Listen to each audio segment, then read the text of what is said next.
You were supposed to help me, not yourself. My sister Bethy's voice rang across the Thanksgiving table. Her face flushed red with anger. Every pair of eyes at the dinner turned toward me, forks frozen midair, the scent of roasted turkey suddenly heavy in the stunned silence. I sat there, my stomach nodding, trying to process what had just happened. All I had done was mention in what I thought was casual conversation that I had recently purchased a condo in Miami, a beautiful place overlooking the water, something I had worked toward for years. But judging by the horrified expressions around the table, you would have thought I had announced I was joining a cult. My name is Diana. I am 32 years old, and I have spent the last decade building a career in commercial real estate development. I work for Brightville Mining, a company that specializes in securing land deals and developing properties across the southeastern United States. My job is demanding, requiring long hours, constant travel, and an ability to negotiate deals that can make or break a project. I have clawed my way up from an entry-level position to a senior acquisitions manager, and every promotion I have earned came with sacrifices, late nights, missed holidays, relationships that fizzled, because I was always on a plane to some new city. I gave up a lot to get where I am today, and I did it without asking anyone for help.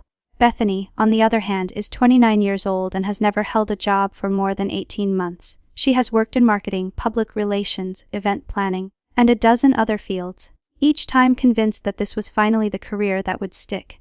Each time something went wrong. A boss who did not appreciate her vision, co-workers who were jealous of her ideas, companies that were too rigid to let her creativity flourish. Her parents always believed her, always cushioned her fall with reassurances that she was simply too talented for those environments, that she was going through a phase, that the right opportunity had not yet presented itself. I used to feel sympathy for her. I used to think maybe she really was struggling to find her place in the world. But over the years, I started to see a pattern. Bethany did not struggle because the world was unfair to her.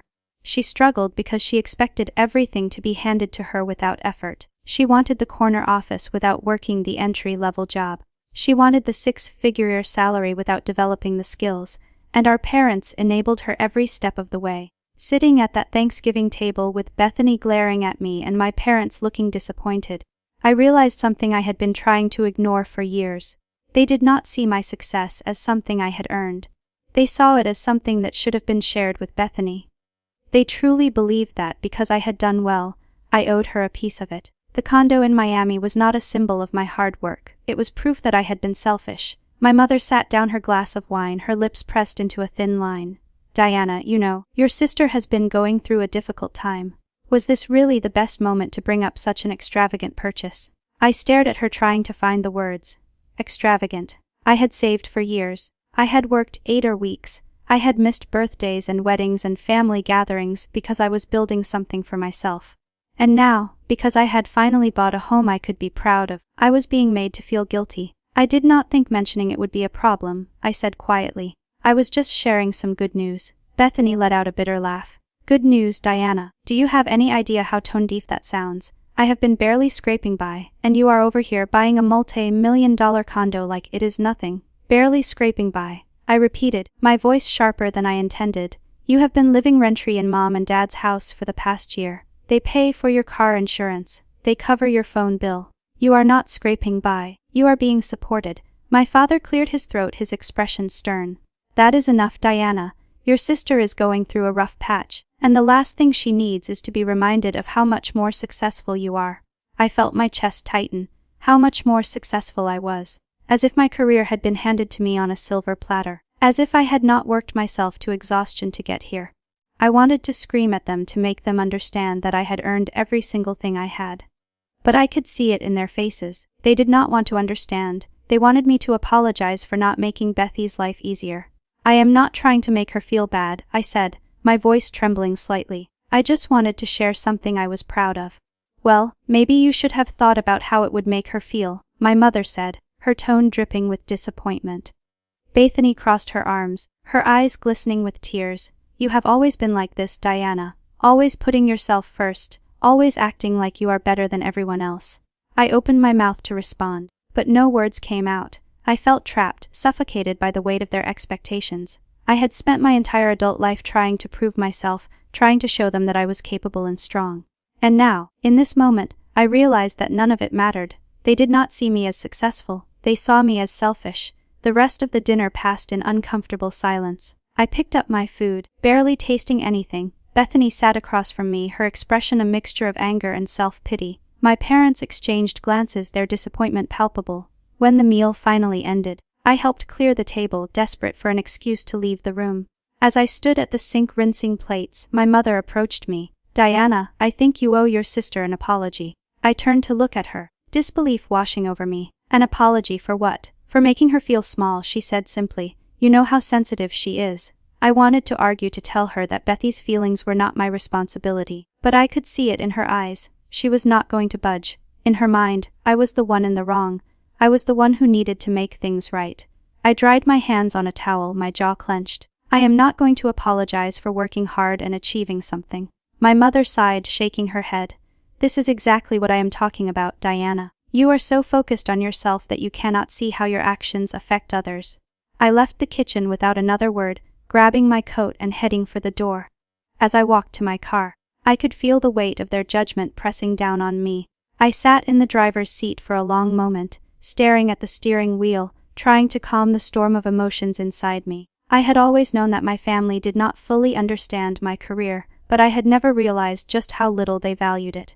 To them, my success was not something to be celebrated. It was something to be redistributed. I drove home that night with a heavy heart, replaying the conversation over and over in my mind. I thought about all the times I had supported Bethany, all the times I had offered her advice, connections, even money when she needed it. And yet, it was never enough. She always wanted more, and our parents always expected me to give it. As I pulled into the parking garage of my apartment building in Atlanta, I made a decision. I was done letting them make me feel guilty for my success. I was done apologizing for working hard. If they wanted to see me as selfish, then so be it. I had spent too many years trying to earn their approval, and it was time to stop. But even as I made that vow to myself, a small part of me wondered if things would ever truly change. Would Bethany ever take responsibility for her own life? Would my parents ever see me as more than a resource to be tapped whenever Bethany needed help? I did not have the answers, but I knew one thing for certain. I was not going to sacrifice my own happiness to make them comfortable anymore. I had worked too hard, sacrificed too much to let them take that away from me. I thought about every year I scraped my way up in my career while my sister hopped from job to job, always cushioned by our parents' belief that she was just going through a phase. I remembered the early days, fresh out of college, when I took an unpaid internship at a small real estate firm in Birmingham, Alabama. I lived in a cramped studio apartment with 2 roommates, surviving on ramen noodles and black coffee. I worked 12-hour days filing paperwork, making cold calls, doing whatever menial tasks my supervisors needed. I was determined to prove myself, to show that I was serious about building a career. Bethany, meanwhile, had graduated a year after me with a degree in communications. She landed a job at a boutique marketing agency in Atlanta, a position our parents had helped her secure through a family friend. She talked endlessly about how excited she was, how this was going to be the start of something amazing. 6 months later, she quit. The work was too demanding, she said. Her boss did not appreciate her creativity. She felt stifled. Her parents consoled her, told her it was okay, that she would find something better. They offered to let her move back home while she figured things out. I was still living in my cramped apartment, still working long hours for little pay, but no one seemed to notice. No one asked how I was doing or if I needed help. My struggles were invisible because I did not complain about them. I just kept pushing forward. Over the next few years, I climbed the ladder slowly and painfully. I earned my real estate license. I started working on small residential deals, then commercial properties. I worked relentlessly, attending industry events even when I was exhausted, building relationships that would eventually lead to bigger opportunities. By the time I was 26, I had landed a job at Bright Vale Mining, a well-established company with a reputation for excellence. It was not an easy transition. The competition was fierce, and I had to prove myself all over again. But I did it. I worked harder than anyone else in my department, and slowly I started to earn the respect of my colleagues. Bethany, on the other hand, continued to drift. She worked in public relations for a nonprofit, then left after a year because she felt underappreciated. She tried event planning, convinced it would be a perfect fit for her outgoing personality, but quit after a few months because the hours were too unpredictable. She dabbled in social media management, freelance writing, and even briefly considered going back to school for a graduate degree she never pursued. Each time she left a job, Our parents reassured her that she was simply too talented for those environments, that she deserved something better. They never questioned whether she was putting in the effort, never suggested that maybe she needed to stick with something long enough to actually build a skill set. They just kept telling her that the right opportunity was out there waiting for her. And I kept working. I kept sacrificing. I kept building a life for myself that was entirely my own. By the time I turned 30, I had been promoted to Senior Acquisitions Manager at Bright Vale Mining. I was overseeing major land deals, negotiating contracts worth millions of dollars, traveling constantly to meet with investors and developers.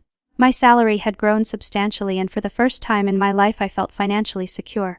I started saving aggressively, setting aside money for the future I wanted to build. I dreamed of owning property, of having a home that was truly mine, not just a rental apartment I could be kicked out of at any moment. The condo in Miami had been a goal for years. I had researched the market, visited dozens of properties, worked with a real estate agent who understood exactly what I was looking for. When I finally found the perfect place, a spacious unit with floor-to-ceiling windows overlooking the ocean, I knew it was worth every penny. The purchase was a milestone, a tangible representation of everything I had worked for. I was proud of it. I wanted to share that pride with my family. But instead of celebrating with me, they made me feel like I had done something wrong. When my parents ordered me to apologize for making Bethany feel small, I realized they truly expected my success to belong to her. It was not just about the condo. It was about everything: the promotions I had earned, the salary I had worked for, the connections I had built over years of networking and effort. In their minds, all of it should have been shared with Bethany because she was struggling, because she had not found her path yet, because she was family. But I had never asked them to share their resources with me. I had never expected them to bail me out when things got hard. I had made my own way, and I had done it without leaning on anyone. Why was I expected to give Bethany what she had not earned? I spent the days after Thanksgiving replaying the conversation in my mind, trying to make sense of their reaction. I thought about calling my mother, trying to explain my perspective, but I knew it would not make a difference. She had already made up her mind. I was the selfish one. I was the one who needed to make amends. Instead, I threw myself into work. I had a major deal closing in early December, and I focused all my energy on making sure it went smoothly. I reviewed contracts, coordinated with legal teams, met with investors. It was easier to bury myself in work than to dwell on the disappointment I felt. But even as I tried to move on, I could not shake the feeling that something had fundamentally shifted in my relationship with my family. I had always known that Bethany was the favorite, that she received more attention and support. But I had convinced myself that it did not matter, that I did not need their approval to be happy. Now though, I realized just how deep the disparity ran. They did not just favor Bethany. They resented me for succeeding without their help, and the worst part was I knew this was not the end of it. Bethany was not going to suddenly become self-sufficient. She was going to continue struggling, continue expecting handouts, and our parents were going to continue enabling her. And eventually, they would come back to me asking for more, not as a request but as an expectation. Because in their eyes, my success was not mine to keep. It was a family resource, and Bethany had just as much right to it as I did. I did not know what would happen next, but I knew one thing for certain. I was not going to let them guilt me into sacrificing what I had worked so hard to build. If they wanted to see me as selfish, then I would own it, because the alternative was giving up everything I had fought for, and I was not willing to do that. Not for them, not for anyone. I tried to calmly defend myself, but they insisted I owed her opportunities, money, and now even my hard-earned connections. The days after Thanksgiving blurred together in a haze of work and frustration. I kept my phone on silent most of the time, unable to deal with the barrage of messages from my mother. They were always the same. Your sister is hurt. You need to think about how your actions affect her. Family comes first, Diana. I wanted to scream at her that I had been thinking about Bethany for years. I had offered her advice when she was job hunting. I had introduced her to people in my network who might be able to help her. I had even loaned her money once, money that I never saw again. But none of that mattered now. All that mattered was that I had bought a condo and had not consulted them first, as if my financial decisions were somehow subject to a family vote. One evening about a week after Thanksgiving, my father called. I almost did not answer, but something made me pick up. Maybe I thought he would be more reasonable than my mother. Maybe I hoped he would finally see my side of things. "Deanna, we need to talk," he said, his voice heavy with disappointment. I sighed, leaning back against the couch in my apartment. Dad, I really do not have the energy for this right now. You do not have the energy, he repeated, his tone incredulous. Your sister is in tears every day because of you, and you do not have the energy. I closed my eyes, trying to keep my voice steady. I did not do anything to her, Dad. I bought a home. That is all. You flaunted it in front of her, he said sharply. You know she is struggling and you rubbed your success in her face. I did not flaunt anything. I shot back, my patience wearing thin. I mentioned it once in passing. I did not realize I needed your permission to talk about my own life. There was a long silence on the other end of the line. When my father spoke again, his voice was colder. You have always been like this, Diana. Always so focused on yourself. Your mother and I raised you better than that. I felt a lump forming in my throat, but I refused to let him hear me cry. I have worked for everything I have. I have never asked you for anything and now you are upset with me because I am doing well. That does not make any sense. It makes perfect sense. He said you are family. You are supposed to help each other. Bethany needs you and instead of stepping up, you are buying luxury condos and acting like she does not exist. I am not acting like she does not exist, I said, my voice rising. I have helped her before. I have given her advice, connections, money, but she never does anything with it. She just moves on to the next thing and expects someone else to fix her problems. That is not fair. My father said, his tone sharp. She is trying her best. Is she? I asked, the words coming out harsher than I intended, because from where I am standing, it looks like she is coasting through life, expecting everyone else to carry her. The line went quiet again. I could hear my father breathing on the other end, and I knew I had crossed a line, but I did not care anymore. I was tired of being the villain in their story. You owe her an apology, my father said finally. And you owe her more than that. You have connections, Diana. You could help her get a real job, a good job, but instead you are hoarding everything for yourself. I felt my stomach drop. There it was. The real reason they were so upset. They did not just want me to apologize. They wanted me to hand Bethany a career on a silver platter. Dad, I cannot just give her a job, I said, my voice shaking. That is not how it works. You could if you wanted to, he insisted. You have the power to make that happen, but you are too selfish to do it. I hung up before he could say anything else. My hands were trembling and I felt sick to my stomach. They truly believed that my success belonged to them, that I had some obligation to share everything I had earned with Bethany. And no matter what I said, they were not going to change their minds. I spent the next few days in a fog, going through the motions at work, but unable to focus. I kept replaying the conversation with my father, the way he had called me selfish, the way he had demanded that I use my connections to help Bethany. It was not a request, it was an expectation.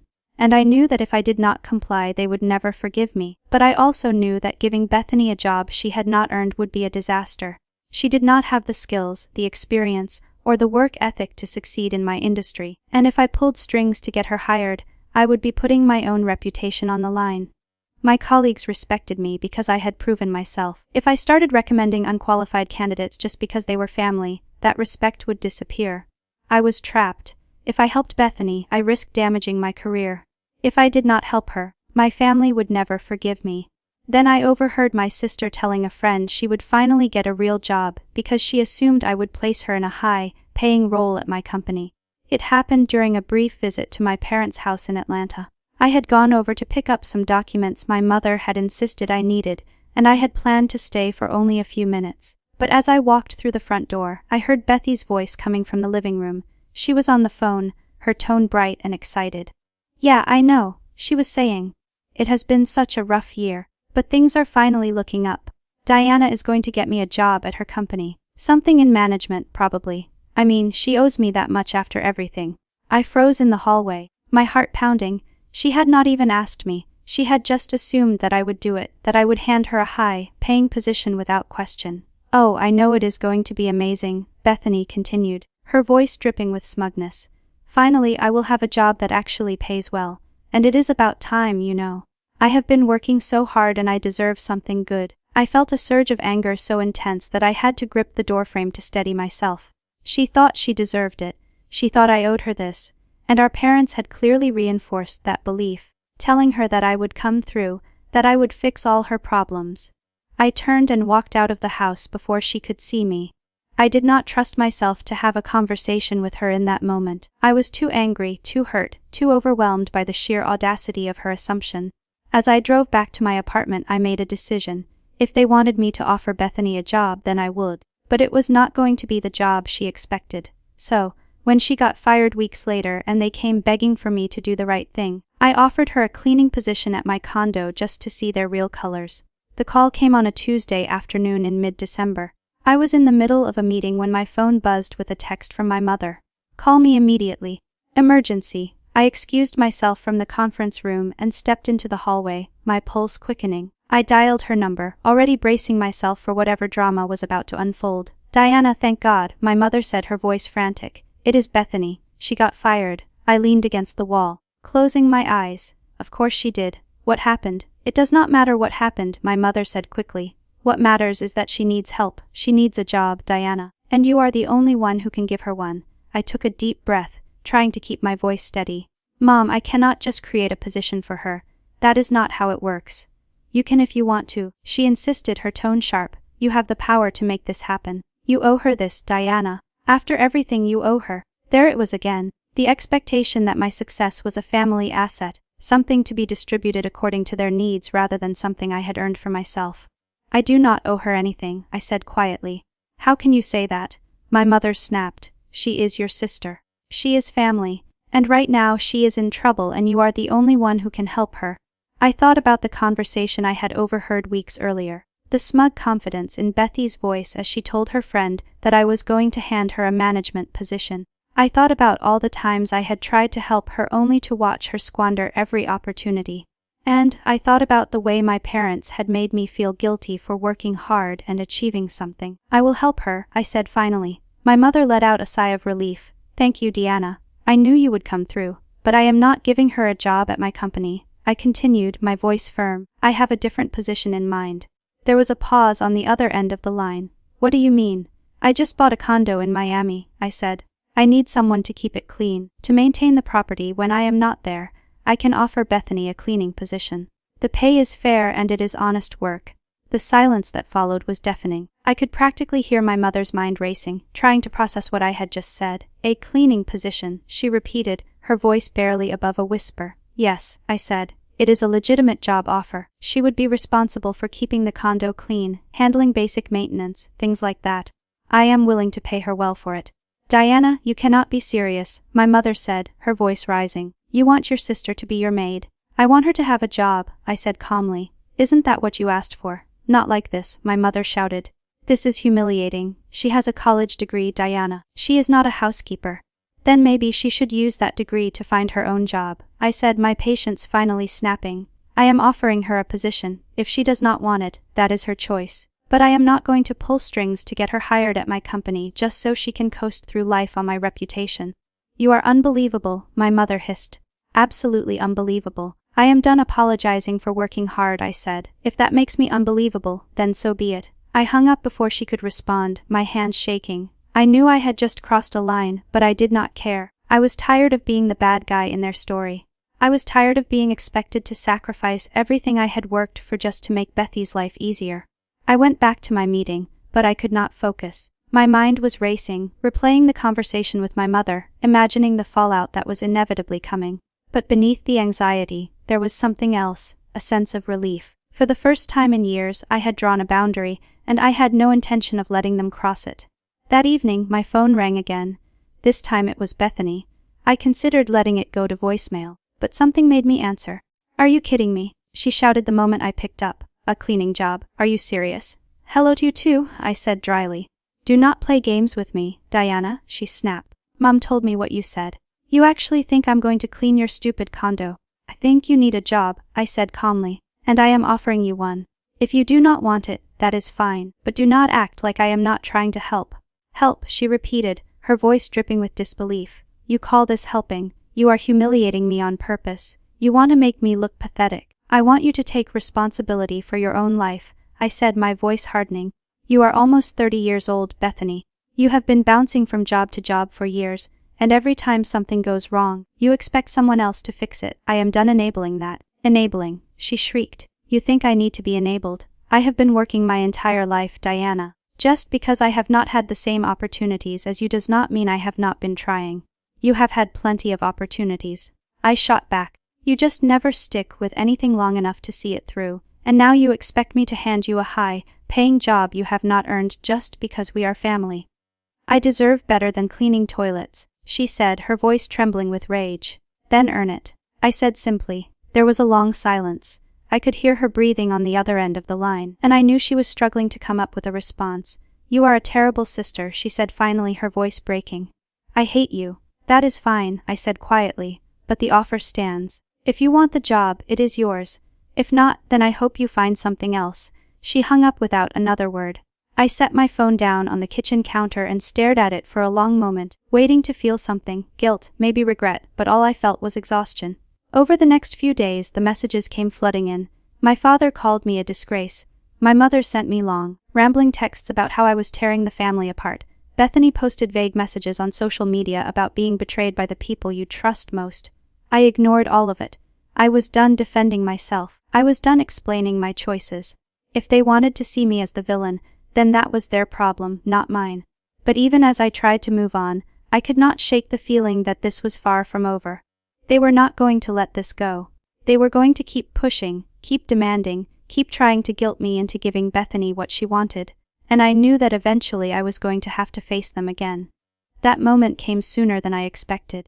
My sister's jaw dropped and my parents erupted as they realized I had no intention of elevating her above the effort she was willing to put in. It was 2 days before Christmas when they showed up at my apartment in Atlanta. I had just gotten home from work, exhausted from a long day of meetings when I heard the buzzer. I glanced at the intercom screen and saw my parents standing in the lobby, their faces grim. I considered pretending I was not home, but I knew that would only make things worse. I buzzed them in, my stomach twisting with dread. When I opened the door, my mother pushed past me without a word, her face tight with anger. My father followed, his expression cold and distant. Bethany came in last, her eyes red and puffy from crying. We need to talk, my mother said, her voice sharp. I closed the door and crossed my arms, leaning against the wall. Okay. You cannot seriously expect Bethany to take that job, my mother said, her tone accusatory. It is degrading, it is humiliating, and it is completely beneath her. It is honest work, I said calmly. There is nothing degrading about it. She has a college degree, my father interjected. She should not be cleaning houses. Then she should use that degree to find a job, I said, my voice hardening. But she does not get to sit around waiting for someone to hand her a career.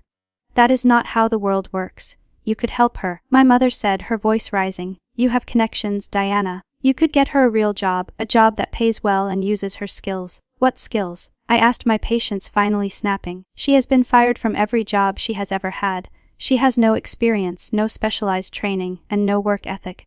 What exactly am I supposed to tell my colleagues? That she is qualified just because she is my sister. You are supposed to help her because she is family. My mother shot back. That is what family does. Family does not mean I have to sacrifice my reputation to cover for her failures, I said, my voice cold. If she wants a job in my industry, she needs to earn it. And that means starting at the bottom, just like I did.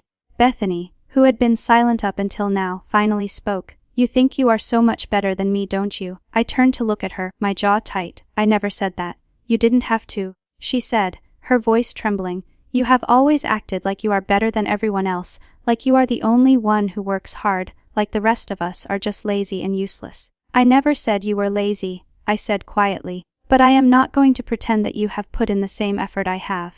You haven't, because I haven't had the same opportunities, she shot back. Mom and Dad helped you when you were starting out.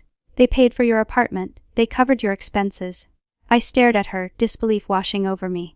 Are you serious? They never helped me. I lived on ramen noodles for 2 years because I could not afford anything else. I worked unpaid internships and took on jobs no one else wanted just to get a foot in the door. Everything I have I earned on my own. That is not true, my mother said, her voice defensive. We have always supported you. You supported Bethany, I said, my voice rising. You paid her rent, you bought her car, you covered her bills. I got nothing. Because you didn't need it, my father said, his tone dismissive. You were doing fine on your own. So, because I was struggling silently, I didn't deserve help, I asked, my voice shaking with anger. But because Bethany complains constantly, she gets everything handed to her. No one answered. They just stared at me, their faces a mixture of shock and indignation. I am done with this, I said, my voice quiet but firm. I offered Bethany a job. If she does not want it, that is fine. But I am not going to pull strings to get her hired at my company. She needs to figure out her own life, and you need to stop enabling her. You are going to regret this. my mother said, her voice cold. One day you are going to need us and we are not going to be there. Good, I said, meeting her gaze, because I have never needed you before and I am not going to start now. They left without another word, slamming the door behind them. I stood there in the silence, my heart pounding, my hands shaking. I had just severed ties with my family, and I did not know if there was any way to repair the damage. But as the adrenaline began to fade, I realized something. I did not want to repair it. I was done trying to earn their approval. I was done sacrificing my happiness to make them comfortable. For the first time in my life, I was free. Their panic grew when I calmly explained that my company required qualifications she did not have, and that family entitlement was not a substitute for skill. Over the next few weeks, the messages continued. My mother sent me long emails alternating between guilt trips and outright accusations. My father left voicemails, his voice heavy with disappointment. Bethany posted passive-aggressive messages on social media, clearly hoping I would see them and feel guilty, but I didn't. I felt lighter than I had in years. At work, I threw myself into a new project, a major land acquisition deal that required all my focus and energy. I spent long hours at the office, coordinating with legal teams, negotiating with investors, and reviewing contracts. It was exhausting, but it was also exhilarating. I was good at my job and I did not need anyone's validation to know that. One afternoon in early January, I received an email from Bethany. The subject line read, "Please read this." I hesitated before opening it, unsure if I wanted to subject myself to another round of accusations, but curiosity got the better of me, and I clicked on the message. "Diana," it began. "I know things have been really hard between us, and I know you probably do not want to hear from me. But I need you to understand something. I am not asking you for a handout. I am not asking you to give me something I have not earned. I am just asking you to give me a chance. I know I have made mistakes and I know I have not always made the best decisions. But I am trying. I am really trying, and I just need someone to believe in me. Please, Diana, just give me one chance." I read the email 3 times, trying to decide how I felt about it. Part of me wanted to believe her. To think that maybe she had finally realized what she needed to do. But another part of me, the part that had been burned too many times, could not shake the feeling that this was just another manipulation. I did not respond, not because I wanted to be cruel, but because I knew that anything I said would only lead to more arguments, more guilt, more demands. I was done being dragged into their drama. A few days later, I received a call from a number I did not recognize. I almost did not answer, but something made me pick up. "Diana," a woman's voice said. "This is Patricia from Hollowgate Systems. I work in human resources." My stomach sank. Hollowgate Systems was one of the companies my firm frequently partnered with on development projects. I had a professional relationship with several people there, and the last thing I needed was for my family drama to spill over into my work life. "Yes, this is Diana," I said cautiously. "I am calling because we received a resume from someone claiming to be your sister," Patricia said. "A Bethany. She listed you as a reference and said you could vouch for her qualifications." I closed my eyes, my jaw clenching. Of course she did. "What position is she applying for?" I asked, already dreading the answer. "Senior Marketing Coordinator," Patricia said. "It is a mid-level management role." She said she has extensive experience in marketing and public relations. I let out a slow breath, trying to keep my voice steady. "Patricia, I appreciate you calling me, but I cannot vouch for her qualifications. She does not have the experience for a role like that, and I would not feel comfortable recommending her." There was a pause on the other end of the line. "I see. Well, thank you for your honesty. I will make a note of that in her file." "Thank you," I said quietly. I hung up, my hands trembling. Bethany had not just assumed I would help her. She had actively used my name to try to get a job she was not qualified for. And if I had not been honest with Patricia, she could have gotten hired, only to fail spectacularly and damage my reputation in the process. I was furious, not just at Bethany, but at my parents for enabling this behavior, for making her believe that she could skate through life on other people's efforts. That evening, I received a text from my mother. "How could you?" I stared at the message, my anger boiling over. I typed out a response, my fingers flying across the screen. How could I what? Tell the truth, refuse to lie for her. I am not going to put my career on the line just because she thinks she deserves a job she has not earned. She needs to take responsibility for her own life, and you need to stop making excuses for her. I hit send before I could second-guess myself. Almost immediately, my phone rang. It was my mother. I let it go to voicemail. She called again and again. I turned my phone off and set it on the kitchen counter, my chest tight with anger and exhaustion. As they stormed off in outrage, I enjoyed the rare quiet of knowing I had finally drawn a boundary they could not step over again. The days that followed were eerily silent. No calls, no texts, no passive-aggressive social media posts. It was as if my family had collectively decided that I no longer existed, and to my surprise I did not mind. In fact, I felt a sense of relief I had not experienced in years. I spent the next few weeks focusing on myself. I finalized the details on my Miami condo, working with an interior designer to furnish it exactly the way I wanted. I traveled there for a long weekend, standing on the balcony overlooking the ocean, breathing in the salty air, feeling a sense of accomplishment that no one could take away from me. This was mine. I had earned it, and I was not going to apologize for it. At work, my latest deal closed successfully, and my boss pulled me aside to congratulate me. "You have been absolutely killing it lately," he said, clapping me on the shoulder. "Keep this up and we will be talking about a promotion soon." I smiled, feeling a surge of pride. This was what mattered. Not my family's approval, not their expectations, my own success, my own achievements. But the peace did not last. In late January I received a message from an old college friend, Vanessa, who still lived in Atlanta and occasionally ran into my family at social events. "Hey, just wanted to give you a heads up," she wrote. "I saw your sister at a coffee shop yesterday, and she was telling everyone who would listen about how you abandoned her in her time of need. She is making you sound like a monster. Just thought you should know." I sighed, setting my phone down. Of course she was.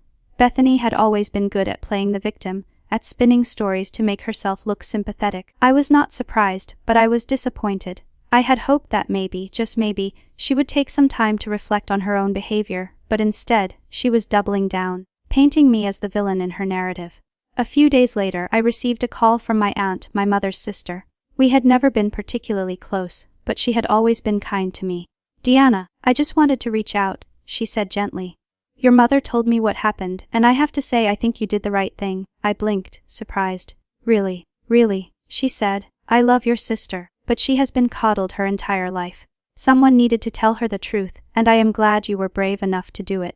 "Thank you," I said, my voice thick with emotion. "That means a lot. Your mother is upset, of course," my aunt continued. "But I think deep down she knows you are right. She just does not want to admit it." We talked for a while longer, and by the time we hung up, I felt a weight lift off my shoulders.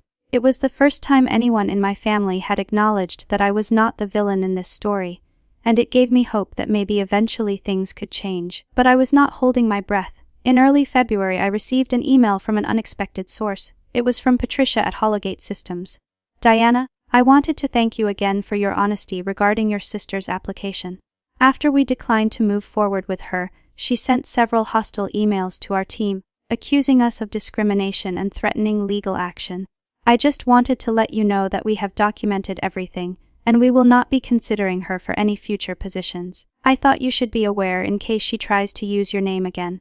I read the email twice, my stomach sinking. Bethany had not just been rejected. She had burned a bridge, and she had done it using my name as a reference. I forwarded the email to my mother without comment. I did not expect a response, and I did not get one, but I wanted her to see the consequences of enabling Bethy's behavior. I wanted her to understand that this was not my fault. This was the result of years of coddling, years of making excuses, years of refusing to hold Bethany accountable for her own actions. A week later, I received a call from Bethany. I almost did not answer, but something made me pick up. "Diana," she said, her voice small and shaky. "Can we talk about what?" I asked, my tone guarded. "About everything," she said. "I know I messed up. I know I have been unfair to you, and I just want to apologize." I sat down on my couch, my heart pounding. This was the first time she had ever admitted she was wrong. "Okay, I am listening. I have been thinking a lot about what you said." She continued about how I have been expecting things to be handed to me, and you were right. I have been coasting. I have been blaming everyone else for my problems instead of taking responsibility. And I am sorry. I wanted to believe her. I wanted to think that maybe she had finally had a moment of self-awareness. But I had been down this road before. I had heard apologies, seen tears, watched her promise to do better, only to see her fall back into the same patterns. "What are you going to do differently?" I asked quietly.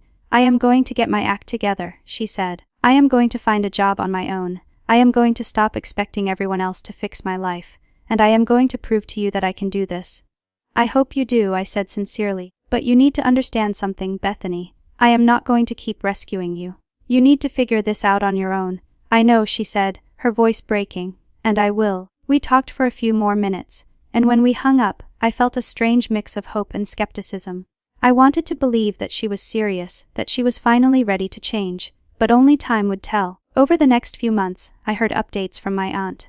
Bethany had found a job as an administrative assistant at a small firm. It was not glamorous, and it did not pay particularly well, but she was showing up every day. She was learning, she was trying. My parents, meanwhile, had gone quiet. My aunt mentioned that they were struggling to accept that they had been enabling Bethany for years, that their approach had done more harm than good. It was a difficult realization, and I knew it would take time for them to process it. As for me, I was thriving. My promotion came through in April, and with it came a significant raise and more responsibility. I spent more time in Miami, enjoying the condo I had worked so hard to afford. I made new friends, explored the city, and built a life that was entirely my own. One evening in late May, I was sitting on my balcony in Miami, watching the sun set over the ocean when my phone buzzed with a text from Bethany. "Thank you for not giving up on me." It read, "I know I do not deserve your forgiveness, but I hope one day I can earn it." I smiled, typing out a response. "You are on the right track. Keep going." It was not a full reconciliation. There was still a lot of hurt, a lot of damage that would take years to repair. But it was a start, and for the first time in a long time, I felt hopeful about the future. As I sat there watching the sky turn shades of pink and orange, I thought about everything that had happened, the accusations, the arguments, the hurt, and I realized that drawing that boundary, as painful as it had been, was the best thing I could have done, not just for me, but for Bethany, too. She needed to learn that success was not handed out. It was earned, and I needed to learn that I did not owe anyone my achievements. I took a sip of my wine, feeling the ocean breeze on my face, and allowed myself to enjoy the moment. I had worked hard for this. I had sacrificed for this, and I was not going to let anyone take it away from me. Bethy's trajectory over the following year was a slow, humbling descent. She struggled to keep the administrative assistant job, often calling in sick or showing up late. By autumn, she was let go for repeated absences. My parents tried to cushion her fall once more, offering to let her stay at home indefinitely, but their financial situation had worsened. My father had retired, and their savings were stretched thin. They could no longer afford to subsidize her lifestyle. She took a series of part-time jobs, retail positions mostly, where her college degree meant nothing. She worked at a boutique, a coffee shop, and eventually a grocery store. Each job was a reminder of the opportunities she had squandered, the bridges she had burned. Her social media posts, once filled with selfies and brunch photos, became sporadic and subdued. She stopped talking about her dreams and started talking about surviving. My parents, confronted with the reality that their enabling had crippled rather than helped Bethany, began to distance themselves from her drama. My mother stopped calling me with guilt trips. My father stopped sending disappointed voicemails. They were forced to accept that I had been right all along, that their approach had done more harm than good. It was a bitter pill to swallow, and I knew they resented me for it, even as they quietly acknowledged the truth. Bethany eventually moved into a small apartment with 2 roommates. A far cry from the life of comfort she had enjoyed at our parents' house. She was no longer the golden child. She was just another person trying to make ends meet. And while I felt no satisfaction in her struggles, I also felt no guilt. She had made her choices, and now she was living with the consequences. As for me, I continued to build the life I had always wanted. My career flourished, my condo in Miami became a sanctuary, and I surrounded myself with people who valued hard work and integrity. I had learned that family was not about blood. It was about respect, support, and mutual effort. And if my family could not offer me those things, then I was better off without them. Looking back on the journey, I realized that the hardest part had not been cutting ties. It had been accepting that I deserved more than what they were willing to give me. I had spent so many years trying to earn their approval, trying to prove that I was worthy of their love. But the truth was, I had always been worthy. I just needed to believe it myself. Revenge, I learned, was not about making others suffer. It was about reclaiming your own power, setting boundaries, and refusing to let anyone diminish your worth. And in that sense I had won.